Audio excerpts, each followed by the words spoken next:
Welcome to the Prospective Doctor podcast, brought to you by Med School Coach. Each week we cover topics related to the pre-med journey to medical school and beyond, from the MCAT to completing your application and from starting medical school to choosing a specialty. Our podcast will provide essential information for anyone contemplating a career in medicine. Welcome on back to this series on BSMD application process and interview prep. Last time we left off, we were talking about preparing for an interview and preparing for interview day. So today, Shree and I wanted to talk a little bit about actually the interview day itself, what to expect, and just how to kind of carry yourself and get through the interview days. Specifically talking about, flying out to these medical schools and how this is a kind of unique process that's separate from a lot of other college application processes that you're going to go through. So we thought it'd be cool to do an episode on it.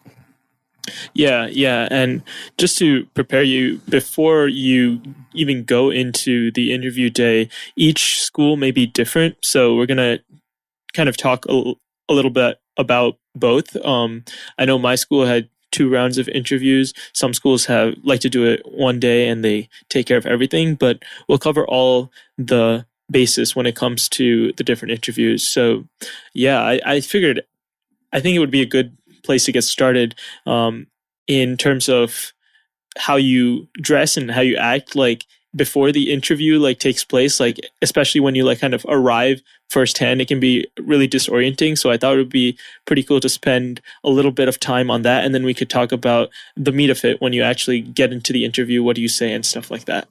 No, definitely. I think that's a great place to start. I also, thanks for mentioning that concept that, they are some parts of these interviews will be the same, but obviously each school is different. So we'll try to hit upon some of the more common differences among all of them. But when you guys obviously get an interview invitation, it's best to do a little bit of research and try to figure out the specifics for each school.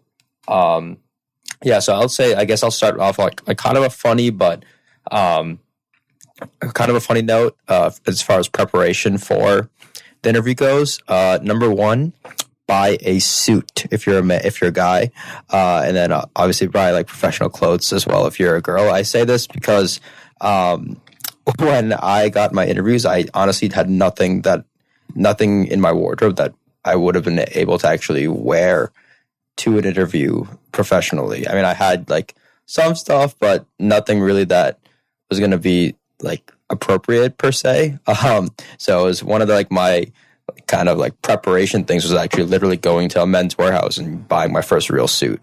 Yeah, for sure. And so I come from a more I had suits and stuff like that, but it was always cool to kind of I know my parents when I got my first interview, they offered to kind of buy me a new suit just as kind of a preparation mindset kind of thing. They were oh yeah, we'll buy you a new suit and then you can go in look all nice, and honestly it does feel nice to go in and be treated like you're a few years older, especially because people who are applying to med school are generally 21, 22, and you're being treated like that when you're only in high school. So it kind of felt really important to me when I was going in. And that being said, you should act like you're 21, 22 too, when you're at these interviews, because even when you're interacting with other high schoolers, the medical school admissions committee obviously knows that you're only high schoolers, but when you're interacting with medical students, you kind of want to put on a professional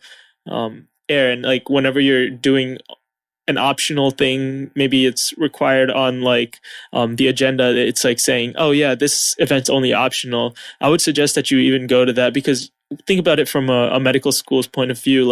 Do you want someone who's kind of only there to just do the required things, or do you want someone who's going to be above and beyond? So definitely when you're there, and there's an optional session, I recommend that you take advantage of it.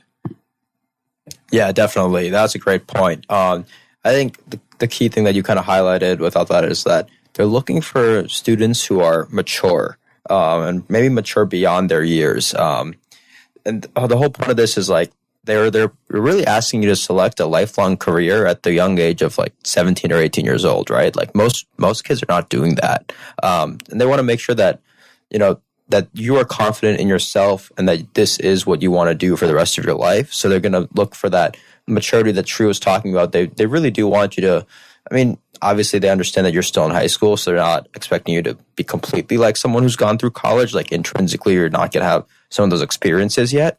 But they just want to see that maturity, that you know what you're doing, that you're confident and sure about this path. And those optional events that Shree mentioned is a great way to kind of show that. I find that these optional events or some of the more like meet and greet type events are like very informal. And I actually thought those were some of like the places where I was able to shine the most, for lack of a better word. It's just a place where you're able to meet a lot of different people. Some of them might be like fellow interviewees, but also interviewers and current med students. And you're just able to kind of, through a regular like informal conversation, get it out there that, you know, who you are and that you're mature and that you're confident and all these other like intangibles that's hard to do in another interview situation. Yeah. And I think that another thing that I wanted to emphasize was do your preparation. And we talked about preparation in the last podcast, but that kind of carries over to during the interview day as well. When you get a room assignment or a map of the college, definitely try to go there earlier, maybe even like 10 minutes before your interview, 15 minutes before your interview, so you can kind of go over your spiel that you kind of prepared about. Tell me about yourself or why medicine. And maybe you could even like take your CV with you just to have it as a kind of review tool that you'll like talk about during the interview. But basically those 5 minutes, those 10 minutes, at least for me, when I went to interviews, they served as a setting point. So I could kind of bring myself, collect together my thoughts, and then go into the interview knowing that I kind of have some semblance of preparation. I don't kind of rush into the room when they're already waiting for me, and I sit down and I kind of bluster through the questions and I have no real train of thought. So it kind of serves as a meditation session before the interview really starts. And I just wanted to kind of clarify that point before we talked about what questions you're going to get. Yeah, definitely. I think getting there early is always just, I think that's probably true for all interviews, regardless of, you know, BSMD, med school, jobs. Like getting there early is just a good way to get the nerves to kind of calm down. If you're kind of rushing in somewhere, it's just, I think it's harder to collect your thoughts. That's a great point. Yeah, so I thought for the next part of this episode, I thought a good way would be to go through what maybe a typical interview could look like. As we said earlier, like some of them are different and they all kind of have some unique components. But if we run through a couple different scenarios, I think that should give you a good idea of what this day might look like. So, Shree, would you like to go first with your experience? Yeah, sure. And let me just say, if the consensus is kind of like, oh, I don't think I'm ready for this interview, or I kind of want to see more about it, I think another exercise that we could do, Yash, is next episode, maybe we could kind of do a mock interview to kind of simulate what kind of questions that you may get and to really talk about it real time, maybe with our own experiences or bringing some of the questions that we got in terms of ethics and stuff like that. I think that could be informative for a lot of students who are trying to apply to these kind of BSMD programs. But I think I can start with some of my experiences as well. The first thing that comes to mind is remember that the interviewer knows nothing about you at first. So when they start off, they're most likely going to start off with a tell me about yourself question. And there's a lot of ways that you can approach this. But in my experience, I think the best way to approach it is preparing a short intro about yourself, kind of like a highlight reel, to mention what you're really passionate about and why you are inclined to apply to medicine in general. And obviously, this kind of brings into question your why medicine essay. So obviously, you have to have a good reason for that. But this tell me about yourself should have a 1 to 2 minute practiced spiel that you should definitely have it in the back of your mind, but still casual and informative. So I think that was kind of where I wanted to start, because that's 99% the first question that you're probably going to be asked in an interview. Yeah, definitely. I think having something that's prepared, as you said before, and something to talk about that's honestly other than medicine is important, because they're not going to, like, trust me, they'll get there. They'll ask you about that why medicine essay eventually, and you'll have something for that. I'm confident in that. I'm confident that, like, students who are getting to the interview stage of this process, like, you guys will know why you want to do medicine, and I'm sure that after a little bit of practice you'll have that. But I think an underrated aspect is what Shree's talking about right now, is that having some other stuff to talk about, because at the end of the day, these med schools want to get to know you as a person above and beyond your interest in medicine. They're making a 7 to 8 year investment in you, right? You want to know what you're about. So having some other stuff to talk about is a really good idea. One thing that I like to highlight for this is that I think like showing is way better than telling. And obviously, when you're in an interview process, you're only going to be telling. But I think for me, showing in an interview process is through the idea of stories. So having some like stories in the back of your head that you can tell about your life, that obviously have to do with passions and what you're interested in, is a really good idea. And it'll make it so that you're more prepared for these like conversations and these like kind of non-medicine, just personality questions. Right. And just to add on to that, I think being flexible in what stories you're telling, so you don't have to tell everything at once, right? Like, obviously you want to practice all your stories and make sure that they're professional and they're appropriate to tell at that particular time. But remember that the interview doesn't have to cover the whole gamut of your career in high school. It's more of a kind of get to know you as well as like a conversation. So obviously in a conversation with your friends, you're not going to be butting in at every possible point in time just to tell them about whatever's on your mind, right? Like, in terms of that framework of thinking applied to an interview, it's very similar. Obviously, it's not as informal, but definitely when you're in the interview room, you have to learn how to read the room. And when you're telling your interviewer your stories, you kind of have a sense of whether they're vibing with you or not. And in lack of a better term, you have to kind of know how they're feeling at that moment and how you're feeling at that moment, and pick and choose the ones that you think would be most appropriate to tell at that particular time. Obviously, I wish I had a more concrete example to kind of solidify that, but I can kind of tell a personal story, and hopefully that can kind of tell you a little bit about how you should pick and choose these stories. So one of my interviewers was a huge hiking fan, and I'm a huge hiking fan as well. So obviously I would tell the story of when I went to the Adirondacks and kind of camped with my Boy Scout troop and how we went backpacking. But if that topic didn't come up, obviously I wouldn't have offered that story. Obviously I tied it into something that was important for medicine, the determination and kind of the perseverance that we had to show on this trip in order to complete it. So I brought it back to my application, but the nuance was kind of appreciating that person had an interest that I shared, and I was able to bring into light my interest and also connect with them on that particular story.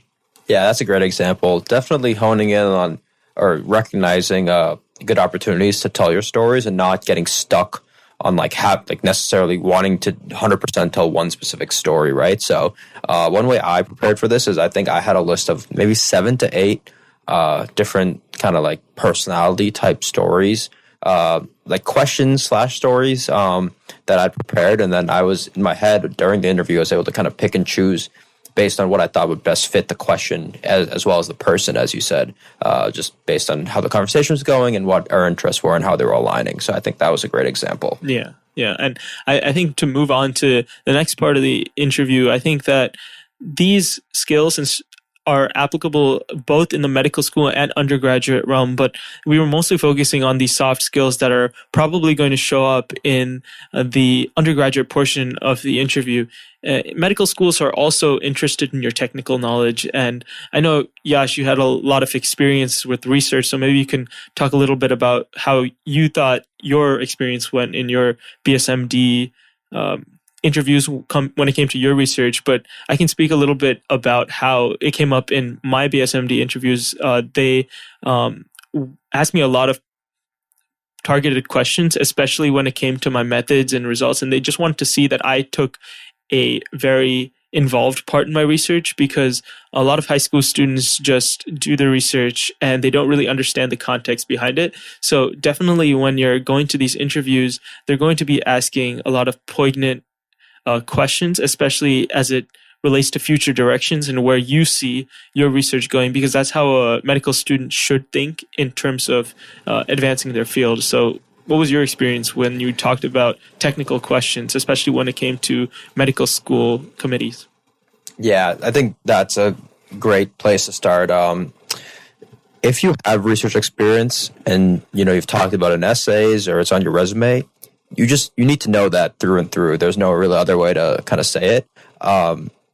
They, like you kind of mentioned, they want to make sure that you actually not only did the work, but that you understand the work. So they will ask you pretty targeted questions. Honestly, in my first interview experience, I didn't really expect that. And I think it kind of threw me off. But after that one, I obviously went back in and studied a little bit more, and it was for me, for example, it was something I'd done a year and a half before the actual even interview happened. So I just honestly forgot some of the stuff, some of the information in the details. But once I was able to look back at it a little bit more, I was able to go back into the next interview and, understand it better and talk about my experience better. So I think the main takeaway for that is, know your resume through and through, know the details to whatever you say that you've been doing or working on. Just kind of look it over again, and be able to talk about it pretty naturally. It shouldn't come off as something that that you studied, or something that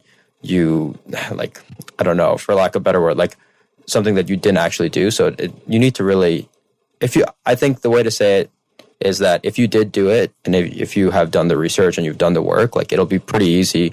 It's just something that you have to remember to look back at, and it's not always natural.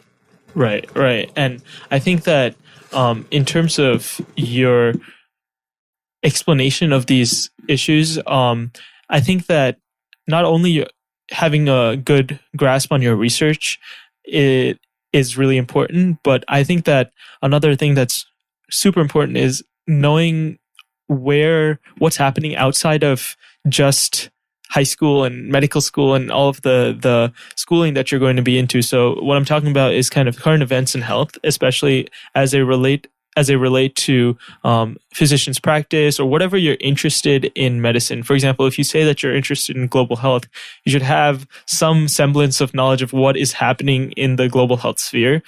So I remember, this was a real horror story of mine. I remember I was informed about the ACA and what was happening, but I had mentioned that I'm interested in pursuing health policy at the medical school, and they had a really good health policy program. And unfortunately for me, my interviewer was really involved in the creation of that program, and he was very interested in hearing about my research and kind of my knowledge of healthcare policy. So he really grilled me on those topics, and I didn't perform as well as I hoped. And honestly, it was a really big wake-up call. It was my first interview, so it was a really big wake-up call on how much I had to learn and how I should kind of approach these questions when they ask me what I'm interested in the current sphere of things. So that's just another question that comes to mind when I talk about technical ones. It may not be related to you specifically, but it's one that they're interested in knowing how you answer a question. Yeah, definitely. I think when we were applying, the ACA was one of the bigger kind of topics in current events. Obamacare was going through, I think, maybe its second pushback at that time or something. So it was definitely something that came up a lot. Just what I would try to do is when I was preparing I would look through I think the New York Times, Washington Post, they all have a health section now on their website. And I would just go look through some of those articles almost every other day, every week, just so I could stay informed on what was going on. And I think that's actually just a good skill to have in general. I continue that today too. There's just, it's good to be informed about the field you're going into. I did want to mention one thing, going back a little. You mentioned you had a horror story. I had also a similar horror story. Mine had to do with research. So basically for me, what happened was I was involved in a research project that was actually a pretty big project. It involved 5 or 6 other people, like a couple of physicians and like another couple students too. So what I'm saying was like the scope of this project was big enough that like I didn't necessarily have a direct hand in every single part of the research project, right? Obviously I knew like my parts and the stuff that I did really well. But the mistake I made was not like, really before the first interview, I should have sat down with my mentor and really gone through the entire project, everyone's roles, and, even become kind of an expert in what other people were also doing on the same project. I didn't do this. And then I went into the interview and my interviewer was an expert in the field that I'd actually done research in. And so, they were grilling me pretty extensively on like the intricacies, not only about my project, but about the field that my project was in. Some other details that may have come across, and I honestly was very underprepared. It did not go so well, but as you said, it was a big wake-up call, and I think that helped me do better in my other interviews. So I think learning points for that, at least for me, were no matter how prepared you think you are, there's always maybe something you could do or something that you missed. Like, and maybe this was something easy that I should have like not even missed, or not, like should have prepared even more ahead of time before the wake-up call. But the second part about this is that, it's going to be okay. Like you can have like kind of like major screw ups. Like I think I consider that a kind of major screw up, and you will still end up totally okay. Like all of these are learning experiences, and you can still get into a great program. Yeah. And speaking about getting in, after you do the interview, there's some steps that I like to take after the interview. And I think that would be a pretty cool place to kind of close it off and think about our own experiences and kind of close off this series that we've been doing for the past few weeks. I think definitely. I just want to say like one more thing. Sorry, Shree, cutting you off.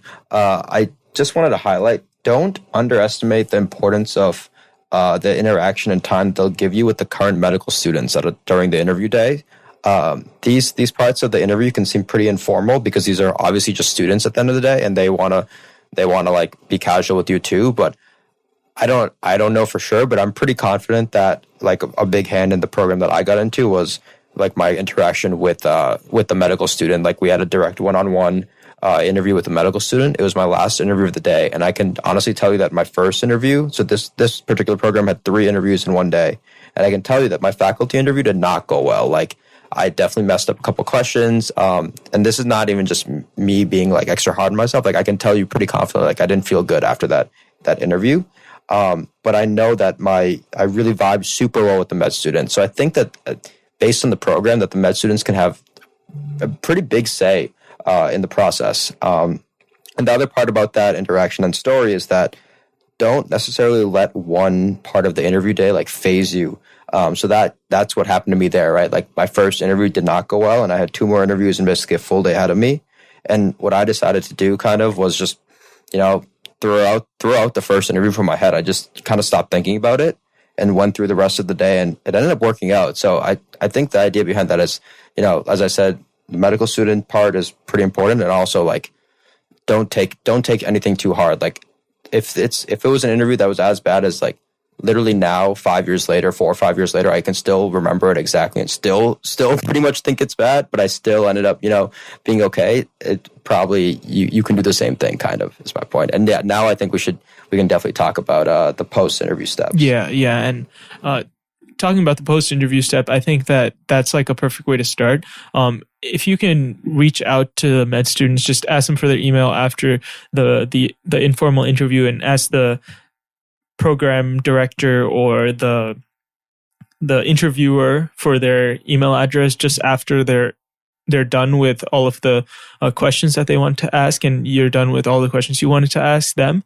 I think that getting their contact information and sending them a kind of thank you note is a great way to kind of stick in their mind that, hey, this is a student who's a real go-getter and is trying to kind of come to our program. If you kind of make it personalized and just talk about something that you may have connected with the interviewer about, it goes a long way. Just because a simple thank you message is very impersonal. I think that making it personal and having it stick in their mind that, hey, I came to this program, I interviewed with you, and we kind of had a great time, it kind of solidifies their intent to recommend you to the program, and hopefully it might even stick in their mind so much that they may want to kind of admit you. So that the reaching out to the medical student or the upperclassmen and kind of asking them follow-up questions, or maybe thanking them for their time, it's a great way to kind of solidify in their mind that, hey, this is a person who's really out here to be serious and come to our program. So it's in our best interest to kind of give them a second look and really look at their application before we say yes or no.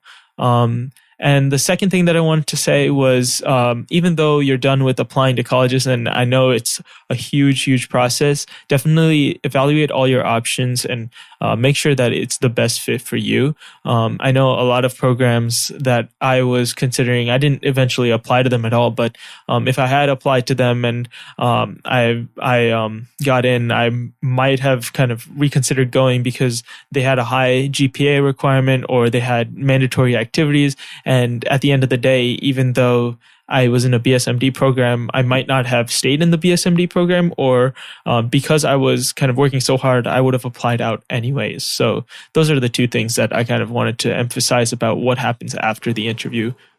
Yeah, definitely.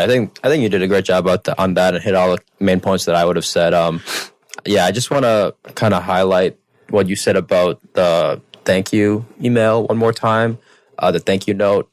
If it's not kind of personalized, or if it's not something directly about what you guys talked about, it's honestly just, I mean, they get, like, every single person will send a thank you email, right? So, like, if it's generic, it's not going to stick out to them. It's just like, it's not going to hurt you, obviously, but it's just not going to help necessarily. So I think hitting on something that you were able to talk about and then you guys connected over is a great way to do that. And honestly, that's how you can build a lasting relationship or lasting friendship, even past the interview stage. If you so happen to get in, or just professionally as colleagues, that's a great way to do that. And the point you made about researching each program and getting to asking questions is also very important. I think there are some programs, as you mentioned, that I too would have maybe not considered going to, or, just wanted to learn more about. So yeah, I think that's probably a great place to wrap up. And I agree with you, Shree. I think the next episode, doing a mock interview, would be a great way to go. And then we could also go through some of the specific questions. I think this episode is a good way to start and just have some general ideas and tips and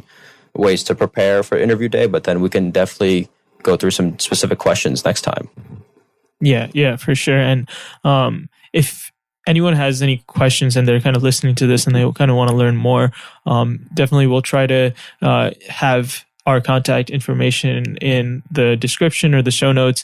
And as always, if you have any other ideas in terms of what you want to know about BSMD programs or anything else that's required for the run up to the process of applying to a BSMD program, definitely feel free to reach out.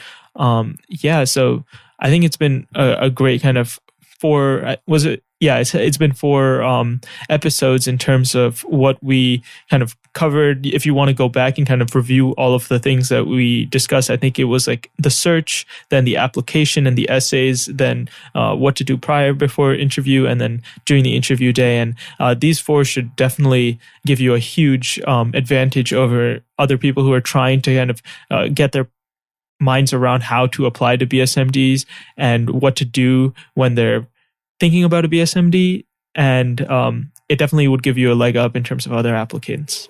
Yeah, 100%. And as Shree kind of mentioned, if there's something specific as maybe a subset or a small part of this episode that you guys want to hear more about, we're happy to do that. Just drop us a note, and if there's something you guys are interested in, we'll do an episode on that as well. Yeah. All right. And with that, I think that's a great place to conclude the episode. So catch us again next time, and we'll try to do a mock interview, and hope you enjoyed this episode about the interview day. Thanks, guys. Our mission is to inspire, encourage, and inform students as you journey through a rigorous and intricate process of achieving your dreams in medicine. Visit us at prospectivedoctor.com and medschoolcoach.com for more essential resources in your medical school journey and beyond.